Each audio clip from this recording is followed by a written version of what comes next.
So I wanted to talk to y'all a minute on the dulcimer here. So you have a dulcimer, you don't really know how to play it, or you haven't played it in a while, and you're not really sure, how to make yourself a little bit better player.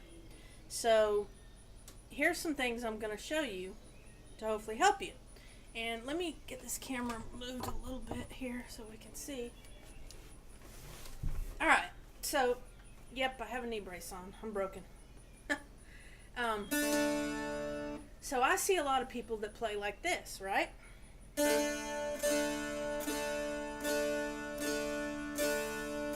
They stroke out, they strum outward,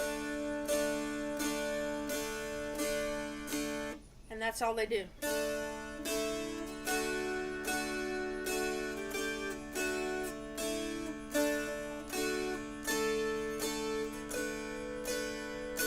Okay?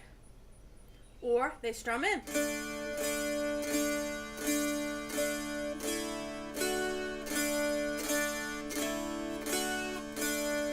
Okay, there's nothing wrong with that in the beginning. But as we improve, let's add some things to that strum. Let's add a back and forth.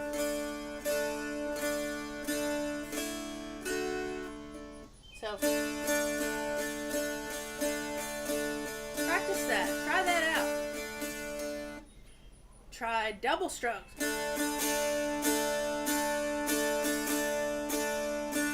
That's a triple stroke, I guess.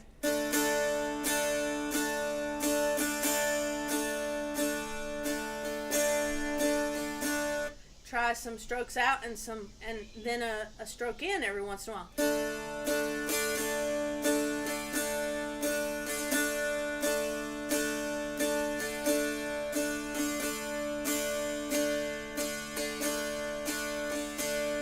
Now see how already that sounds better than just... See how we get a strumming pattern going.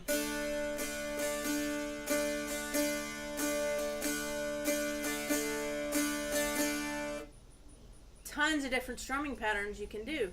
I try not to think about it too much, but you can call it an out and an in, or a down, up, however you want to call it, but you can practice some different things in.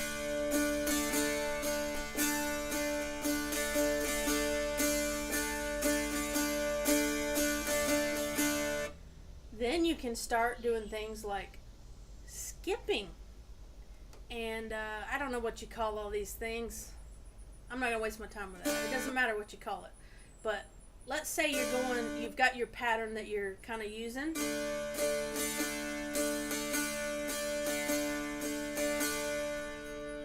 And you've got it going, right? Dun, dun, dun, dun, dun. Okay, so if we're doing that in the air, and we're doing it on the strings,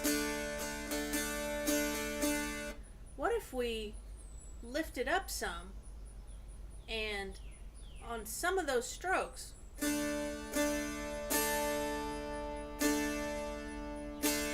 didn't strum the strings?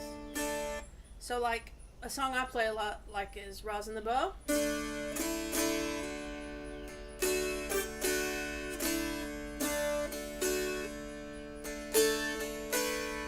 Now, I don't know if you can tell or not, but I'm lifting up. So I'm lifting up off of the strings and strumming in the air, kind of keeping my pattern and my rhythm going.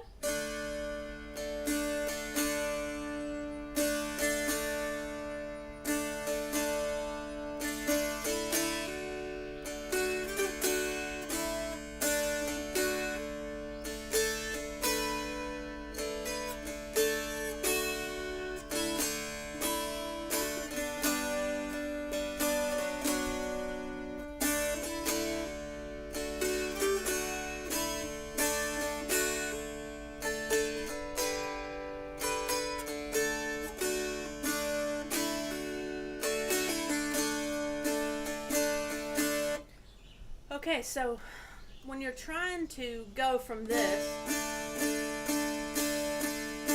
to all of this and to lifting up,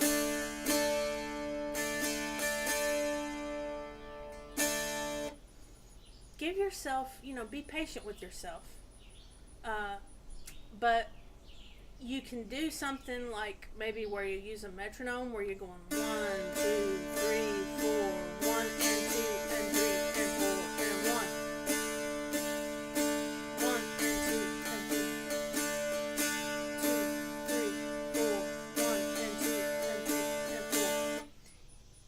If you practice those things,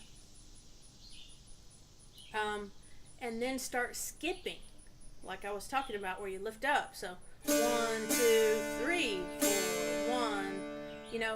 You skip some of them.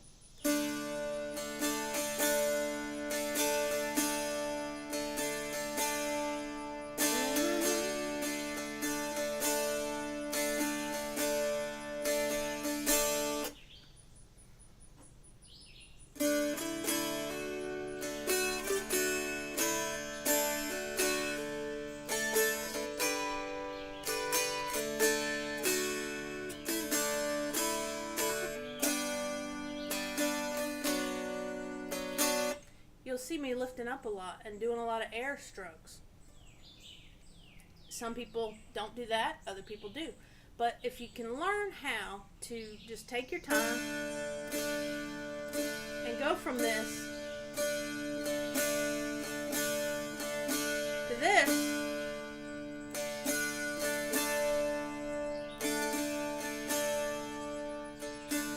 where you're skipping out on some of those beats, it'll sound really good, and it'll take you from just that basic player into a lot better player, which leads me to something else. I play everything in DAD for the most part, and that's a way to tune, and it's called Mixolydian. But that's the way I like to play. There's nothing wrong with playing the traditional DAA or anything like that. But for the most part, that's what I like to do. But for you note or drone players who either use your finger or use some sort of implement, I'm not talking about you guys here. That is a traditional style of play that I appreciate. I don't play it. And I'm not trying to show anybody to go away from that or anything like that. But if you want to sort of play the way I play and a lot of other people play, some other people, then that's sort of what I'm aiming at here. Things you can do to improve your playing are things on the left hand. Yes, things on the right hand are awesome. You've got two hands here. Let's do cool stuff with both of them to make everything sound so much better. You've got your different strumming patterns. You've got your skips or whatever you call it, where you don't play that note. That's fine. That beat. You don't play that beat. You skip it. That's all great. And let me tell you another important thing about the right hand. You're not always going to play all three strings. There's going to be a lot of times where you're only playing 2 strings or even 1 string. Now, when I say 1 string, if you have a 3-string dulcimer, that's that melody string on the bottom. That's what I mean when I say 1 string. A lot of people have a 4-string dulcimer with 2 melody strings, and I'm referring to that as 1 string also. For purposes of this. Okay, so you've got your left hand. There's all your right hand. So you've got your right hand. There's so many things you can do. And then there's more advanced things like flat picking that you can do. As you improve, you'll do more of that.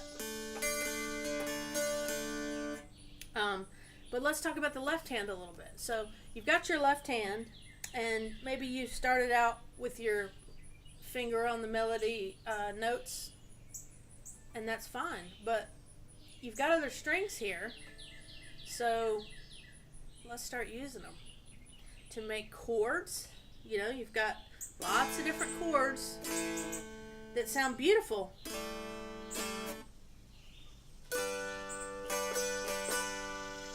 And you may need to use your thumb for some of these stretches. So in that case, when I play, I use a strap. It's not tight, but I just made this out of some old t-shirts. I use a strap because I get a little aggressive on this thing, and I don't want it flying off into the floor. So you may want a strap. So I like to have my dulcimer pretty far out on my knee so that I can easily get my thumb and use my thumb on some of these things that I'm doing.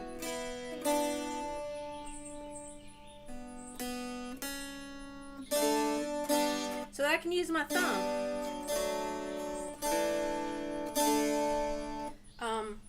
But anyway, let's use some of these other fingers. So you're gonna see some chords and things that are stretches, and you kind of just have to play with that with your fingers to figure out what's most comfortable for you. You know, everybody's got a different size hand.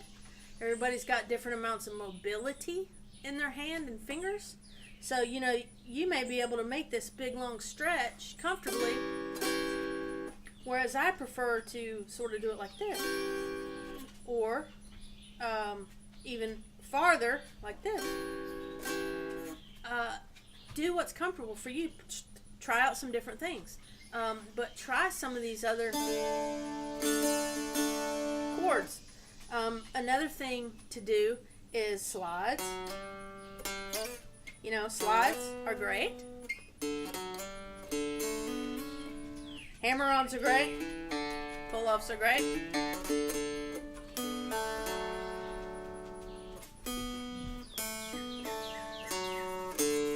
Pull-offs are great. Hammer-ons are good. Slides are good.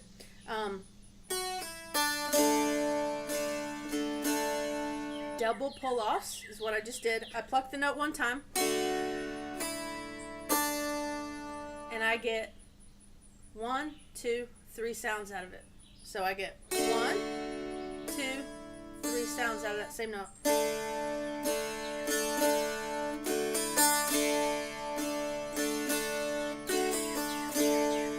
Now, if you've got 2 melody strings and don't have good calluses, you're going to feel that one. But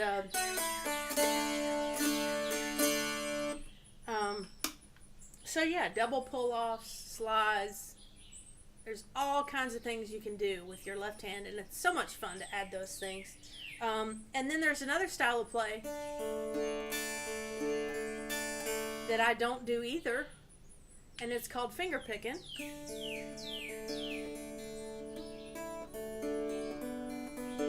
I'm not good at that. I don't do it. I don't enjoy playing that way. I like my pick, but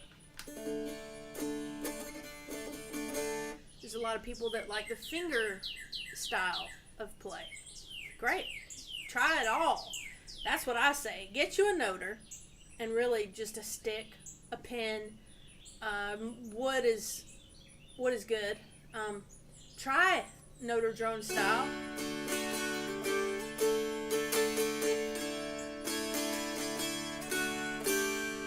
Try it out, see if you like it.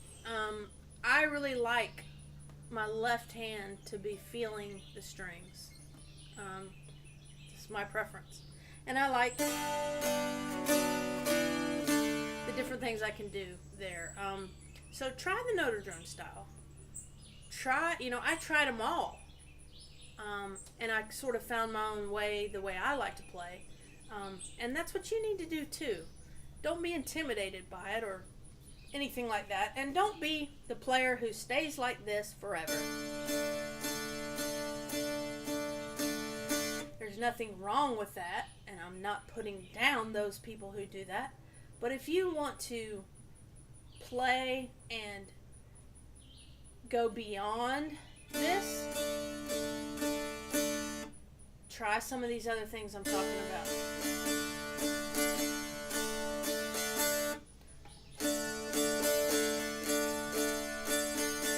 I'm not that great at the inward or upward strokes, so I'm not a player that is dominant there. I'm dominant on the downward or outward stroke. So I have much more downward or outward strokes than I do inward strokes. And when you do that inward stroke, you can change, so when I'm picking outward, my pick, ooh, you can't see that very good, can y'all? So when I'm picking outward, it looks like that, right? I'm picking outward. When I'm picking inward, I just have a slight, like this, motion going on. It's not a ton. I'm not doing these big swoopy doopy things like this. Now you can do those. But if you're going fast, it's kind of harder to do those.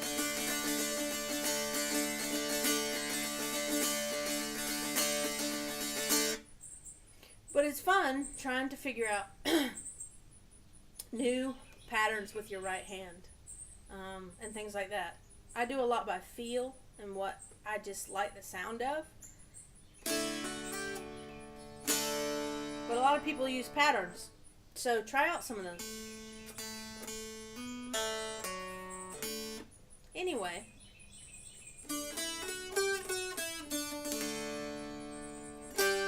There's also chords where you put your finger down on the whole, across the whole fretboard.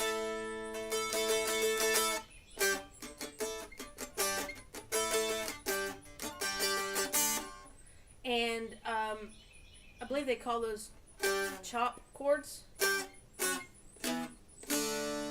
I'm not big on the terminology. I just play. Have fun with it. You can play some of the chords muted. So like I'm pushing all the way down to get that chord to ring. And then I come up to where I'm just touching them, but they're not pushed down on the fret. And it gives this muted sound. That can be a cool thing.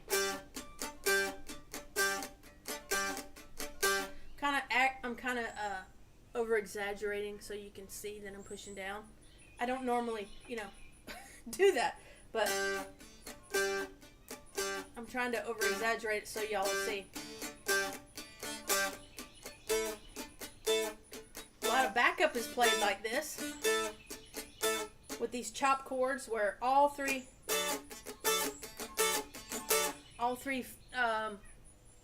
string placements are touched by your finger somewhere.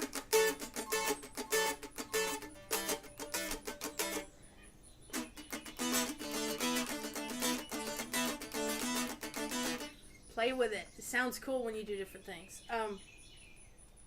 But anyway, I just want you to get a little more familiar with things you can do to get away from this.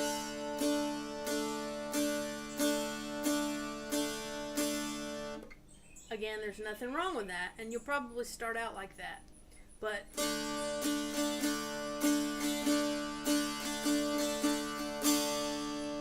let's move on to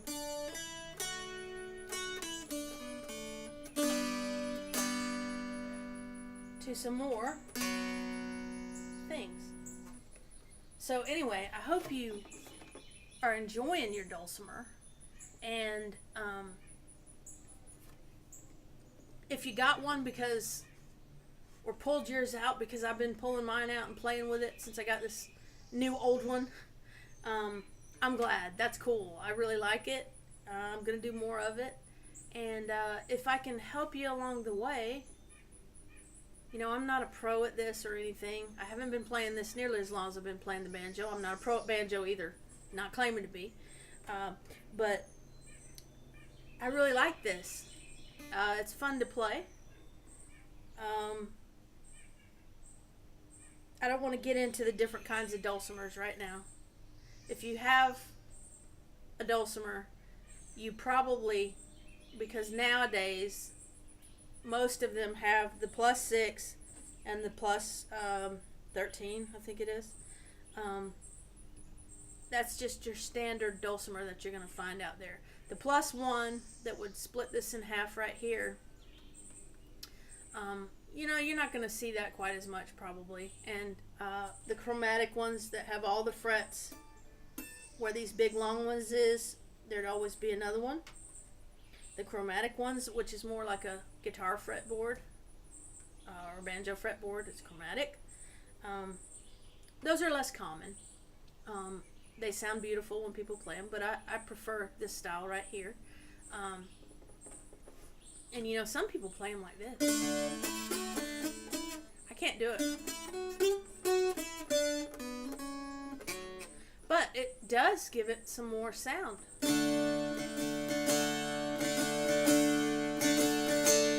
It gives it some more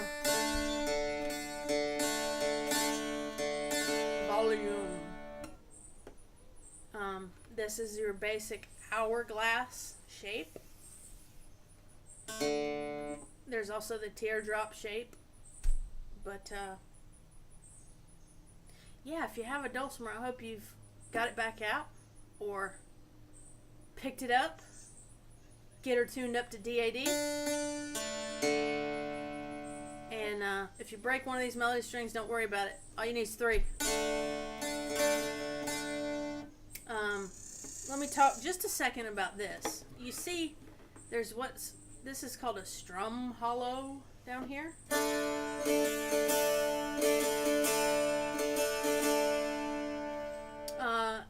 And that's what it's for. But there's a sweeter sound you can get if you just come up here. Listen at how different that sounds.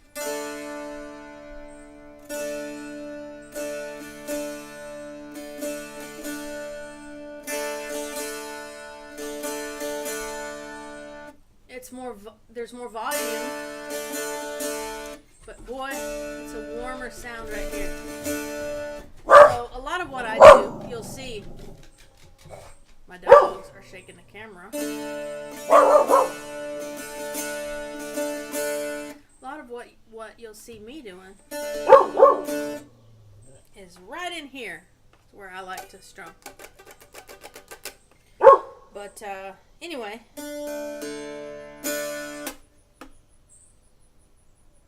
I hope you got a little bit of something out of that and enjoyed it. I hope you have a beautiful day. And I want you to always remember that Jesus loves you. Bye-bye.